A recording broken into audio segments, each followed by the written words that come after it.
When I worked in Rome in the 1990s at the seminary, our seminarians would often come to me and we would talk about it. I was supervising about 35 seminarians.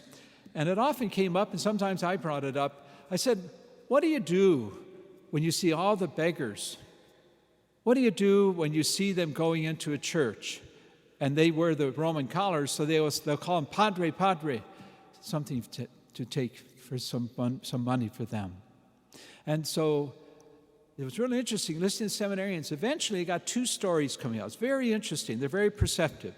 The first was they noticed there's a group of beggars who very much not only want money, but they just want somebody to listen to them. They want somebody to notice them. They want somebody to be with them. And of course, seminarians, like everyone, are rushing off to class or where it is, and they don't have a lot of time. They don't have a lot of money.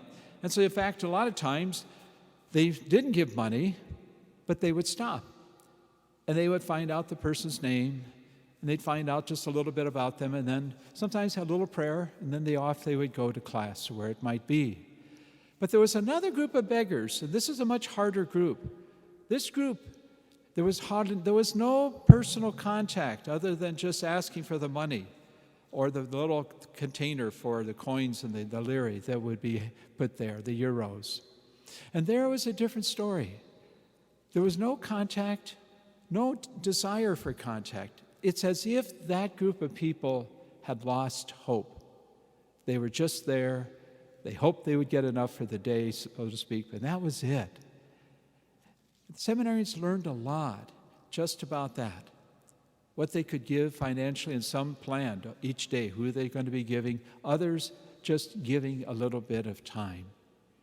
I'm reminded of them as I listen to this story today about Bartimaeus. Bartimaeus is a beggar. We don't know hardly anything about him on the outskirts of the city of Jerusalem, but we know this. When he hears it's Jesus of Nazareth, he has hope. In fact, others say, be quiet, don't disturb him. And he's just the opposite. He wants to engage Jesus. He wants to speak with him. He's hoping for healing.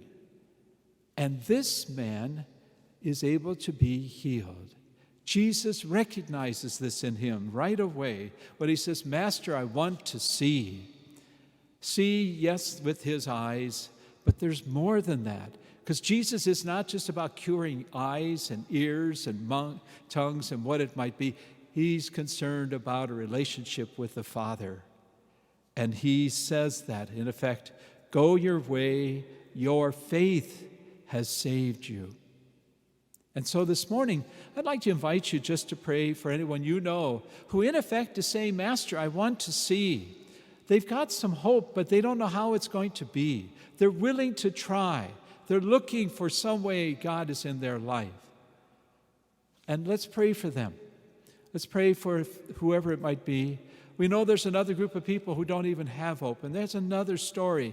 But there are people that if you just help them a little bit, it goes so far.